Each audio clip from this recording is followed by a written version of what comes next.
Welcome, everyone. I'm Jack Llewellyn, and this is Cartels, Conspiracies, and Camarena. Today is the second video in our discussion of the war on drugs, trying to look at the war on drugs in a more nuanced, a subtle, and a more comprehensive way. Today, we're going to look at an issue surrounding weapons, guns, armaments. I'm going to start with a few questions for you. Did you know that Mexico's constitution includes a right to bear arms? But did you also know it's very difficult to purchase guns legally in Mexico? This nation of Mexico, of nearly 130 million people, has one store where you can legally buy firearms. One. It's located on a military base in Mexico City. Sells very few guns, and it's prohibited from even advertising its wares. Now, do you remember in March where the Americans crossed the border into Matamoros, were kidnapped, a couple of them were killed? The Gulf Cartel, Scorpions ended up kind of sacrificing 5 folks and said they're the ones responsible. Did you know that one of the guns that killed 2 of those Americans that was recovered by Mexican authorities had actually been trafficked from the United States into Mexico? Okay. It is estimated, this comes from Mexico. It's Mexican estimates, but I'm going to show you statistics on both sides. Mexico estimates that nearly 500,000 guns annually are purchased legally in the United States and then brought into Mexico illegally. According to the ATF, okay, that's the US, ATF, 70% of guns seized in Mexico between the years 2014 and 2018 came from the United States. The mayor of Reynosa, which, as you probably know, is a border town in Mexico across from Texas, sits 11 miles from a gun store in Texas where residents, visitors can buy guns legally. Here's what the mayor says. We have a problem with high caliber military weapons. We know that most, if not all, of these high caliber weapons are coming from the United States, and a significant amount of them are likely coming from Texas. The financial incentive to smuggle weapons into Mexico is high, and purchasing them in Texas and driving a few miles is too easy. And if you think about the idea of how easy it is to move drugs north from Mexico to the United States, think about the reverse. How easy it is to move illegal guns, high caliber weapons, etc., from the United States into Mexico. Guns that are legally purchased in the United States, but not legally transferred into Mexico. You may have heard about this. The Mexican government had a couple of ideas on how to try to deal with some of this. One of the things they did was to sue U.S. gun dealers and manufacturers. Last fall, a federal judge dismissed the first one of these legal challenges. The suit had said, look, major U.S. gun makers have knowingly facilitated for more than a decade deadly cartel violence along the southern border. They have done this, the Mexican government argued in court papers. They've done it by marketing weapons in a way that specifically and directly attracted criminals, and they did so by turning a blind eye to those weapons being diverted into trafficking routes, that they didn't take steps that they could have taken to make sure that the drug or that the weapons did not go from the United States into Mexico. Okay.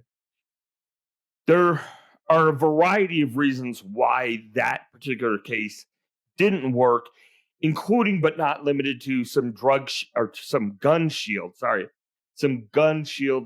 legislation.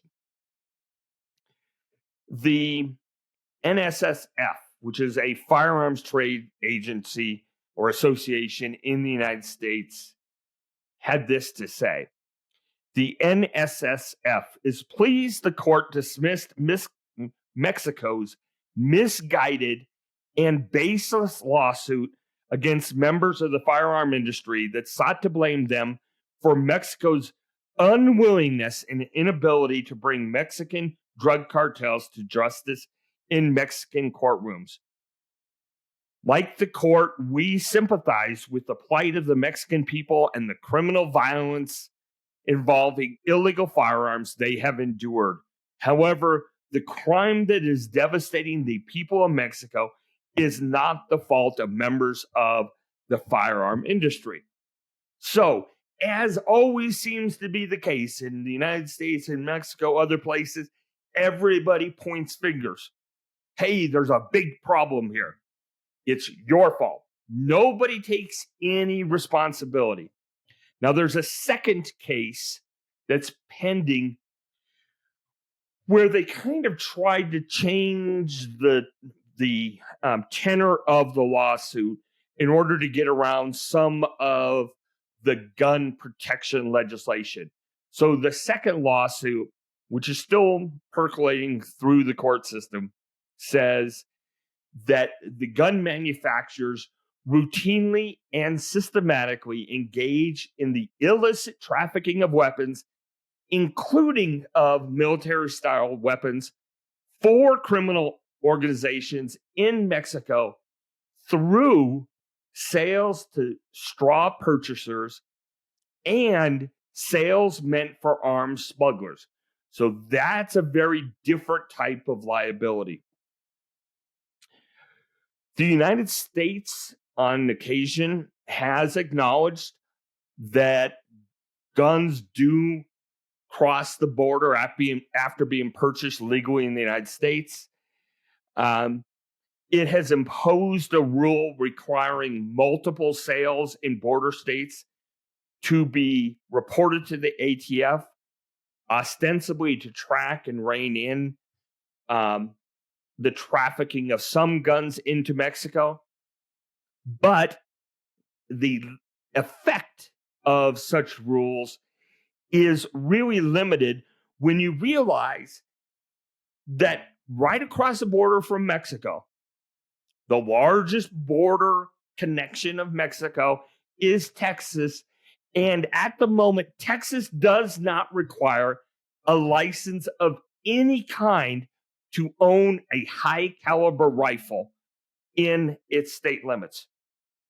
Anyone complying with federal requirements can purchase a high caliber rifle in Texas after reaching the legal age of 18. All right, what does this mean? I want to make this part very, very clear. Cartels are bad. The vast, vast majority of people who are in cartels are bad. Are there some people who are there for less bad reasons, shall we say? Yes. But even they get corrupted. And even they do bad things. And drug trafficking into the United States is bad. It's bad for Mexico. It's bad for the United States. Fentanyl is a problem, but it's not all Mexico's fault. And if we don't acknowledge that, we're never going to get anywhere. And the fact of the matter is, the cartels are able to use threats and violence in order to perpetuate their drug trafficking activities. And those threats and that violence is founded upon their ability to get high-tech, high-caliber weapons, almost all of which comes from the United States. So the problem, ladies and gentlemen, is not one-sided. It's not on one side of the border. It's on both sides of the border. And if you don't acknowledge that and start dealing with it, nothing is going to change. Nothing's going to change. And then you're going to have statements like those of Senator Kennedy that make no sense and do nothing but make sure the Mexican people and the Mexican government say hell no to any cooperation because they don't trust the United States. There is a quote I want to read to you that sums all of this up for me very well. It comes from Joseph Lestrange, who was a Homeland Security Investigations Division Chief. And he says, tens of thousands of people are dying from fentanyl overdoses every year in the U.S. And most of that fentanyl is coming directly from Mexico, from the cartels.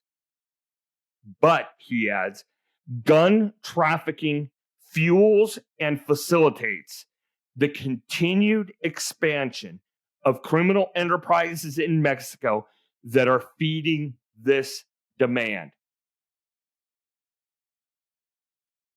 I think that is a great quote and a great synopsis of the problem. There's a demand in the United States being supplied by Mexican cartels who are being armed with American weapons. If we're going to address the drug crisis, if we're going to address the issue of cartels and how they affect both Mexico and the United States, we need to start having honest discussions. I'm going to continue to do that on this channel, and I will have this conversation with anyone, anytime, because I think it's important. So that, my friends, is Cartels, Conspiracies, and Camarena for today. Thanks a lot for listening.